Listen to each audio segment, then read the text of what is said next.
Ассалаумағалейкум, қымбатты достар. Біздің Саламатсыз. YouTube арнамызға кезекті шығарылымызды шығаруды ұйғардық. Оның алдында өздеріңіз білесіздер, Абылай ағаңызбен бір жақсы сұхбат жасаған едік. Салық реформасы жайында, және де салықтың ішіндегі жаңалықтар, өзгешеліктер, пайдасы, кереғар жағы деген сияқты. Бүгін енді Құрманбек ағамызды арнайы қонақ қылып сіздер үшін шақырып отырмыз. Бұл кісі қазір еліміздегі ең үлкен мәселелердің бірі несие мәселесі бойынша эксперт және бизнес кеңесші, кәсіпкер десек те болады, толық комплекс қызмет көрсететін осы бизнес саласында жүрген ағамыз. Құрманбек аға, ассалаумағалейкум. Уағалейкум ассалам. Қош келдіңіз. Өзіңіз жайында қысқаша бір таныстырып, жаңағы айтып өтсеңіз. Мен Құрманбек, Атырау облысы Құлсары қаласының тұрғыны, тумасы, қазір Алматыда бизнес қолдау деген мекеме ашып, осы жақтан қызмет жүргізіп жатырмыз. Өзім жалпы 20 жылға жуық кәсіп саласында, кәсіп жолында кәсіпкермін. Қандай кәсіп жүреді, қандай кәсіп жүрмейді, мен даже өзімнің атымнан айта аламын. Осындай кәсіппен айналыссаң, ол берекелі болады. Ал мынандай кәсіппен айналысып жүрсең, онда берекелі болмауы мүмкін деген тұжырымдар айтылатын қазір. Бизнес қолдау деген мекемені аштым әдейі. Ол жерде бизнес қолдау деген тек қана кредитование емес, кредитті сен не үшін аласың? Сен оны қайтара аласың ба? Бұл сұрақтарға жауап беретін мекеме бұл. Сіздің жалпы мына кеңесіңіз, жаңадан бизнес бастап келе жатқан жаңағы жас кәсіпкерлер өте пайдалы екен. Себебі қазір көп жастар қадалудан көрсетіп жатыр ғой бізде көбі ше. Рискқа барып қояды, керек емес жерде жаңағыдай ренттің шертілмейді деген сияқты. Сол жағынан сіздер енді өте көмек береді екенсіздер. Ал енді жаңағы өзіңіз бизнеске қаржыны не үшін аламыз, қалай аламыз деген сияқты өзіңіз сөзге тек етіп өттіңіз. Енді жалпы мына біздің алғашқы сұрағымыз сізге, бизнес деген жалпы бізге қалай қарастырсақ болады, ол оңай ма? Оның жолы оңай ма? Кәсіп деген, бизнес жасау деген. Кәсіпкер деген, негізі бизнесмен деген, ол әркім айта алмайды да, мен бизнесменмін деп ешкім айта алмайды. Сондықтан ол бір нәрсені айту үшін оған біліммен келу керек, еңбекпен келу керек. Ол еңбексіз, орыстар айтады ғой, бесплатный сыр только в мышеловке деп. Ол оңай мен байып кеттім деген ол өтірік әңгіме. Ол мен өзім атынан гарантия беремін кәдімгі. Кепіл беремін. Оңай байып кеткен адам деген ол тез пайда болған нәрсе тез жоқ болады ол деген. Мен біршама көзім жетті енді. Қаншама кәсіпкер көрдім өмірімде. Тез байыған кәсіпкер тез кедей болып қалып отыр ғой қайтадан. Жалпы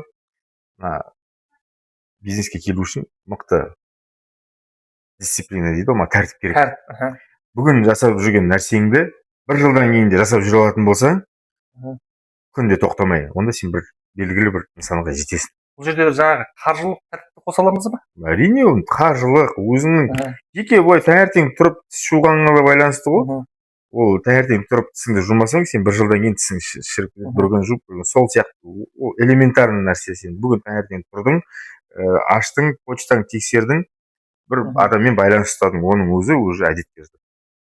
Жақсы әдет. Кейбір бизнесмендер бар, бизнесқа бизнес ретінде қарайды, қаржы жағына келген кезде кішкене сәл-пәл олақтығымыз бар. Бұл жерде дисциплина мәселесін мен соған сізден сұрап отқаным ғой. Қаржылық дисциплина жағын қалай айтуға болады?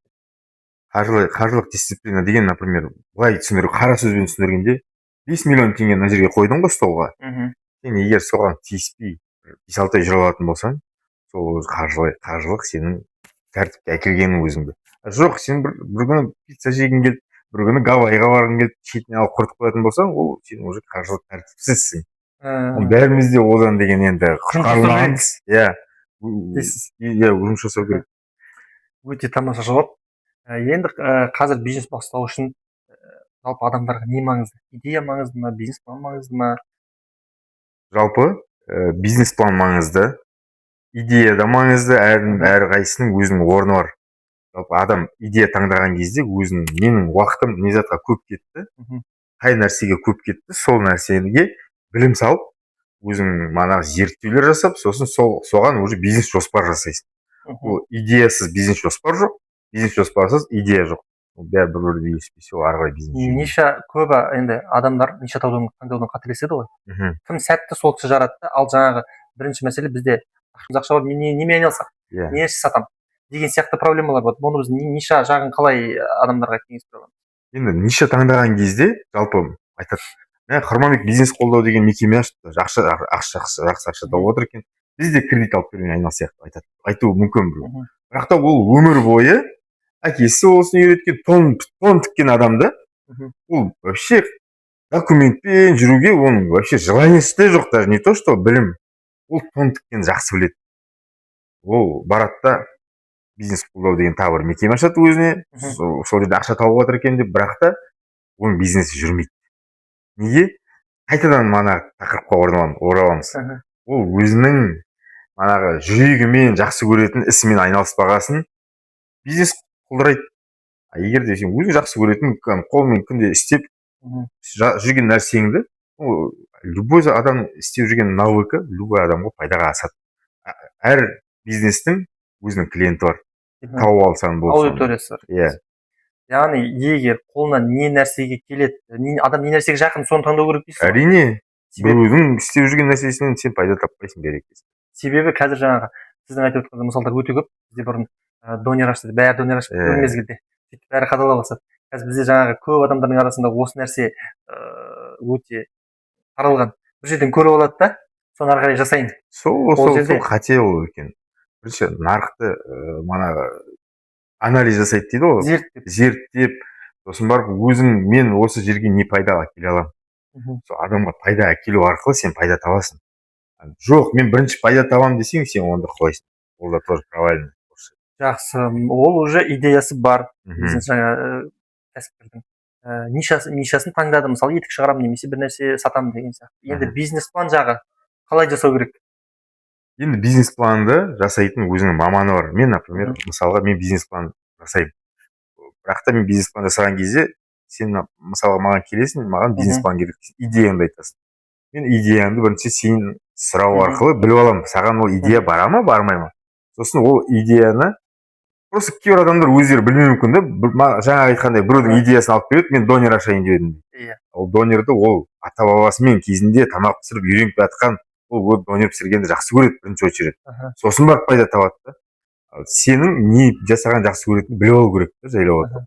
Сосын бизнес план жасаймыз, соған байланысты. Нарықты зерттей отырып. Иә, нарықты зерттей отырып, қай жерден сен немеңді ашасың, кімге қызмет көрсетесің, жыл сайын қандай пайда көресің, сосын оны фондтарға бөлу арқылы бизнесіңді қалай ары қарай дамытасың. Оның бәрі бизнес план ішінде. Оны әркім бизнес план жасай бере алмайды тоже. Иә. Қазақта айтады, шымшық сойса да қасапшы сойсын дейді. Бизнес планда келіңдер жасатыңдар. Менде бизнес план жасау бесплатно мысалға. Сондай. Сіз, яғни сіз жаңадан бизнес бастап жатқан кәсіпкерлерге бизнес планды тегін жасап бересіз, е? Тегін жасап беремін. Өте тамаша. Біздер консультация тегін, ары қарай құжатын алып жүру ақылы уже. Консультация жасап береміз, бизнес план жасап береміз. Сол бизнес план арқылы, бизнес планның ішінде бәрі жазылып тұрады, мана капиталды қай жерден тартамыз. Капитал деген ол мана пайдаланатын нәрсе ғой, бизнес. Любой бизнес ашу үшін сенде капитал болу керек. Капитал үш нәрседен бөлінеді. Ол сенің өз білімің, екіншісі ол ақша болуы мүмкін, үшіншісі ол сенің қолыңдағы зат, здание, үй, сондай машина, бірдемелер. Олар сол капитал ең негізгі мықты капитал, адамның білімі екен ол негізі. Енді біздің бұл жерден шығып тұрған келесі сұрағымыз аға. Қазір бізде нарық жыл сайын өзгереді ғой. Қазір біздің 2026 жылғы дейік. Бізге қазір қандай бизнеспен айналысқан тиімдірек? Жалпы адамзат келді ғой дүниеге, сол кезден бастап экономика, төрт экономикаға бөлінеді екен. Ең бастысы ол орысша айтылады. Орысша мен кешірім сұраймын, орысша айтайын. Собиратели и завоеватели дейді. Ол деген кезінде охотаға шығып келеді, аңшылыққа шығып мал алып келіп жейді. Сосын даладағы жабайы жеміс-жидектер тер өскен жабайы ата-бабаларымыз да олар. Сосын бері қарай кішкене уже бір күні охотаға шықса, бір күні мал бар, бір күні мал жоқ, аштан қала бергесін.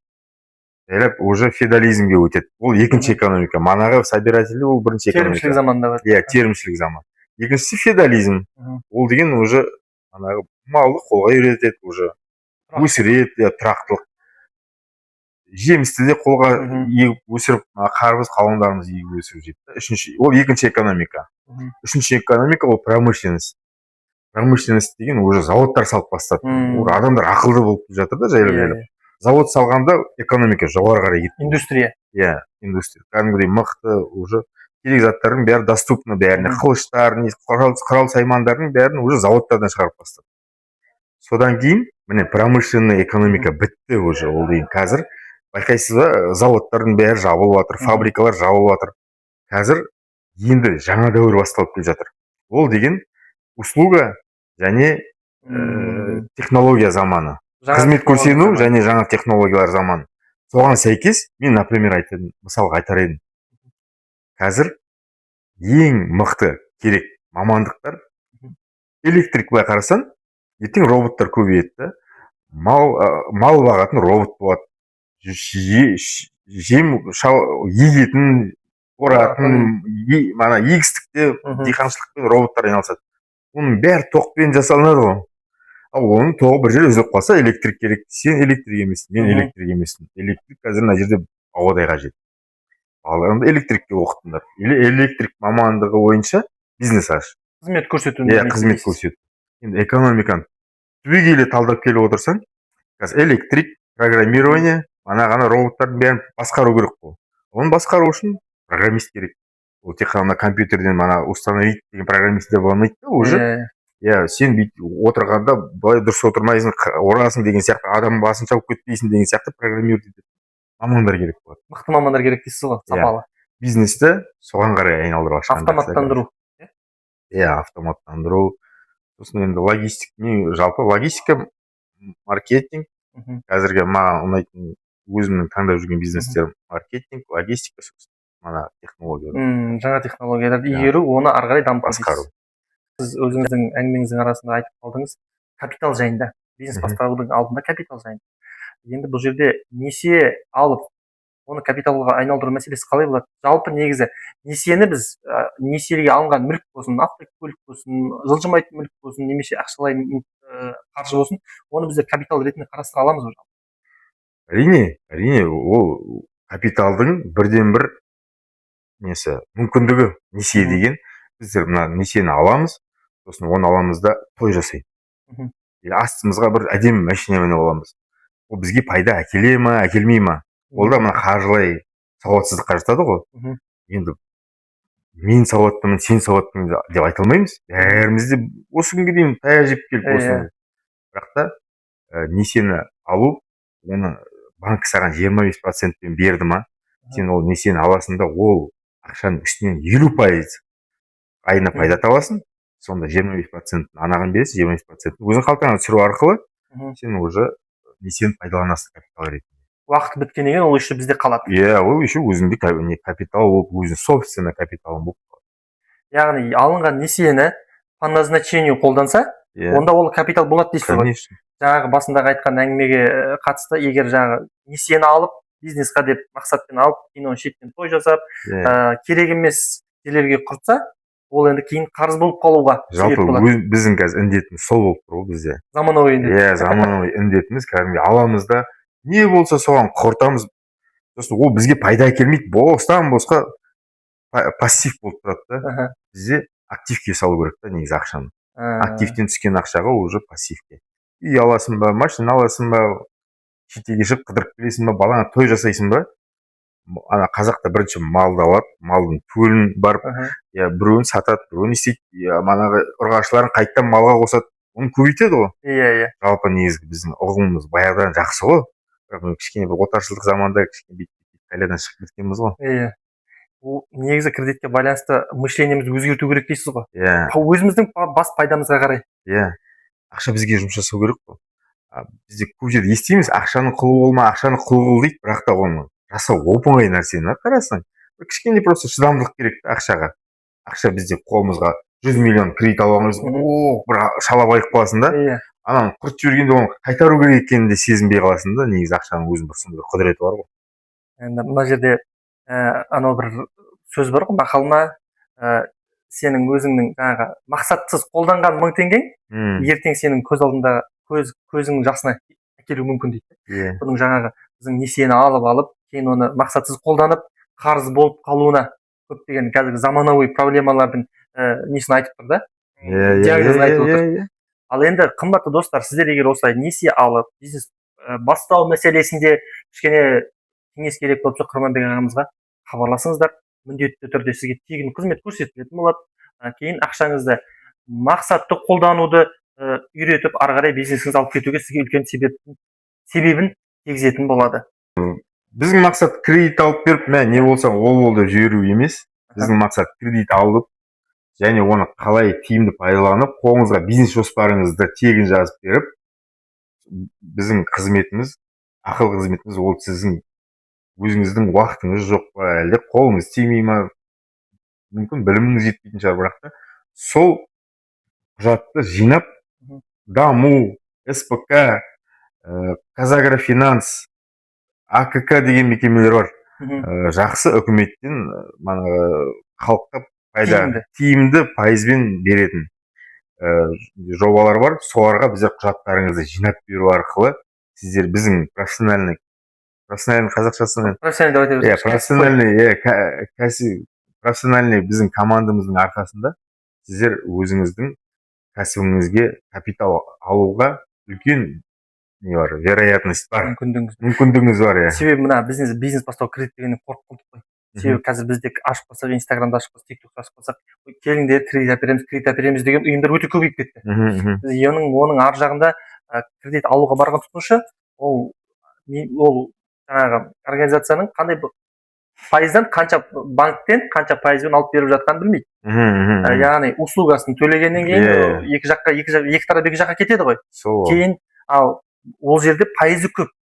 Ал бұл жерде сіздің ұсынып отқан қызметіңіз, яғни максимально барынша халыққа пайдалырақ деген бағдарламаларды қарап шығып, анализ жасап, ұсынып, сол арқылы бизнес жасауына, бизнесін дамытуға бағыттау дейсіз ғой. Бір мысал айта кетейін. СПК деген бар. Ол деген Алматының бір шетінде индустриальный зона деген бар. Ол жерде салықтан, көптеген нагрузкалардан босатылған, ол жерден бесплатно жер беріледі кәдімгі кәсіпкерге. Сол жерден жер алсаң, СПК деген мекеме 7-9%-пен миллиардқа дейін, миллиардтан жоғарыға дейін береді. 76 миллионнан миллиардқа дейін ол орта кәсіпкерге. Кіші кәсіпкерге 76 миллионға дейін береді.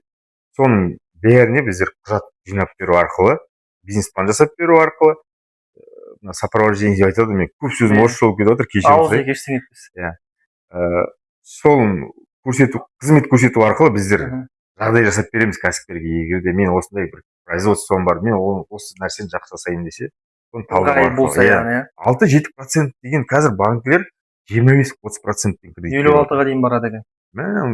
Көрдіңіз бе? Тұтынушылық кредит.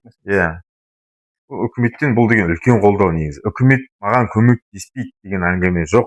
Үкімет деген былай көмектесіп жатыр. Даму, например, сенің 15 миллионға тұратын нең болса, залогың болса, мүлкіңіз болса, оған деген сіз 50 миллион затын алғыңыз келеді. Кепіл мүлкіңіз жетпей тұр. Дамуда гарантия бар. 85%-ға, 100 миллионға дейін сіздің неңіз көтеріп береді. Гарантия береді, 85%. Сақтандырады, яғни. Сонда сіз 50 миллионның затын алып аласыз. Жақсы мүмкіндік қол. Сол құжаттарды біздер жинап береміз. Болды. Бизнесқа жол сілтейсіздер. Бизнеске жол. СПК бар, даму бар, қандай ауыл шаруашылық бар. Ол жерде Казагрофинанс. Басынан бастаңыз. Казагрофинанс бар. Казагрофинанста ол жерде деген сізге керек техникаға, ауыл шаруашылық техникасына ақша береді. Ол жерде де пайыз аз, мен қазір енді жаттап алған жоқпын оны. Бірақ та банкілерден едәуір аз, 12-15 сондай процент болу керек. Ұмытпасам. Казагрофинанс арқылы алуға болады. АКК деген мекеме бар, аграрный кредитный корпорация деген. Ол жерде сен мал аласың, мал алуға ақша бөледі, асыл тұқымды тұқымдандыруға, например, 100 миллион теңге алдың ба, 2 жылдан кейін тек қана қайтарып бастайсың. Демалыс. 2 жыл саған демалыс береді. 2 жыл сен төліңді алып, оны қайттан қосып, көбейтіп, енді төлей алам деген уақытта, банк саған хабарласады, ақшасын қайтарасың. Жақсы. Енді мынау бизнесті бастадық, несиемізді алдық. мынау қаржыны, несиенің қаржын пайдалану, қалай пайдаланған дұрыс? Пайдалану мәселесі ғой жаңағы. Несиені. Иә, несиеге алынған. Несиені алдың ба, 1 грамм тиіспейсің, кәсіпке жібересің. Пайдалану деген сол. Кәсіпке жібересің, кәсібіңді балақ сатып бағасын. Кәсіп деген негізі мына 3 жасқа толғанша баланы бүйтіп мәпелеп жүресің ғой. Сол сияқты кәсіпті де мәпелеп жүру керек. Сол кезде ол саған бәленбай жыл бойы өзінің жемісін беретін болады. Сен оны деген шетін жей берсең, ол бала даже көріп қалады ғой кәсібіңде сол сияқты. Бұл жерде яғни сізге келген адамға ыңғайына қарай нешесін тауып бересіз бірінші. Одан кейін бизнес план жасап бересіз. Немен айналысады? Жаңағы СПК-сы бар ма, ауыл шаруашылығы бар ма? Тиімді кредит бағдарламаны таңдап бересіз. Одан кейін маңызды жаңағы не үшін кредит ақшаны қалай жұмсау керек деп сұрап жатырмыз. Ол ақшаны қалай осы бастайын деп жатқан бизнеске пайдалану керек жағын бөліп айтып бересіздер ғой ше. Ол бизнес планның ішінде түгел жазылып тұрады. Тек сол бизнес планды офисіңе жарға іліп қоясың. Бірге бір жасау. Тек сонымен жасап отырсаң, сен міндетті түрде пайдаға шығасың. Сондай. Өте тамаша, өте керемет ұсыныс, қымбатты кәсіпкерлер. Егер енді қазір бізде жаңадан кәсібін бастай алмай жүрген, даже бастай алмай жүрген, одан әрі бастап кеткен кәсіпкерлеріміз өте көп. Жаңағы мына жол сілтейтін, бізде путеводитель дейді орысша, нақты жол сілтейтін адамның жоқ болуы. Немесе қазір біздер кез келген бизнес кеңесшіге баратын болсақ, услугасын сұрайды, 50 мыңнан бастап. Маған осынша көлемде ақша бересің, жолыңызды көрсетемін деген сияқты. Бұл жерде өте үлкен мүмкіндік жасап жатыр екенсіздер. Барлық кәсіпкерлерді Құрманбек ағамыздың қызметін қолдануға кеңес берер едім. Енді таңдау әрқашан әркімнің өздеріңізде. Бірақ енді сіз нақты бизнестің жетістікке жеткім келеді десе, мен Құрманбек ағаның басқа ұсынысты көріп тұрған жоқпын. Сондықтан бизнесте барыңыз табысты болыңыздар. Ал енді Құрманбек аға, мына жерде біздің көріп отқан жас кәсіпкерлеріміз бар. Сұрақ туындауы мүмкін. Сіз сонда қандай қызмет көрсете аласыз, және де біз кәсіпкерлерге қандай өзіңіздің пайдаңызды тигізе аласыз? Сол жайында бір қысқаша айтып өтсеңіз. Так, былай болады. Бізге бірінші келеді, кәсіпкер боламын деген азамат келеді. Сөйлесеміз, оның идеясын шығарамыз. Идеясын шығарғаннан кейін оған деген бизнес план жазамыз. Бизнес план жазу отырған кезде ол кісіге қай жерден капитал тартамыз. Финансирование қай жерден болады. Мүмкін ол өзінің қалтасында ақшасы бар шығар. Мүмкін оның залогы бар шығар. Оған пайдалы, тиімді СПК бар, манағы даму бар. Сосын енді аграрный кредитный корпорациялар бар, солар арқылы қай жобадан оған тиімді болады.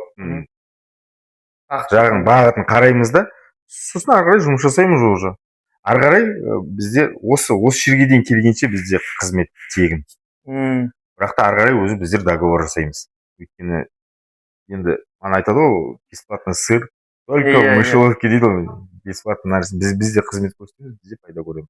Иә, түсінікті. Бұл жерде енді нақты жұмыс жасаймын, кәсіптен пайда табамын деген кәсіпкерлер үшін өте керемет мүмкіндік деп ойлаймын. Себебі соңғы этапқа дейін сіздер тегін қызмет көрсететін болып отырсыздар ғой, келісімшарт жасағанға дейін. Сондықтан сіздердің ұсыныстарыңыз нарықта бір үлкен өте тиімді ұсыныс деп бағалаймын. Иә, Құрманбек аға, сіздің ұсынысыңызды естідік. Нарықта өте керек, өте тапшы, нағыз маңызды ұсыныстардың бірі екен. Енді мына бізді тамашалап отқан көрермендерге, жас кәсіпкерлерге өзіңіздің қорытынды сөзіңізді айтып өтсеңіз. Енді қорытынды сөз айтқанда мен нақты сізге бір мысал айтайын. СПК-дан ақша алғыңыз келсе, СПК арқылы ол жерде 6-9% арасында 76 миллионнан 1 миллиардқа дейін ақша аласың. Оған сенің өзіңнің залогың болу керек біріншіден.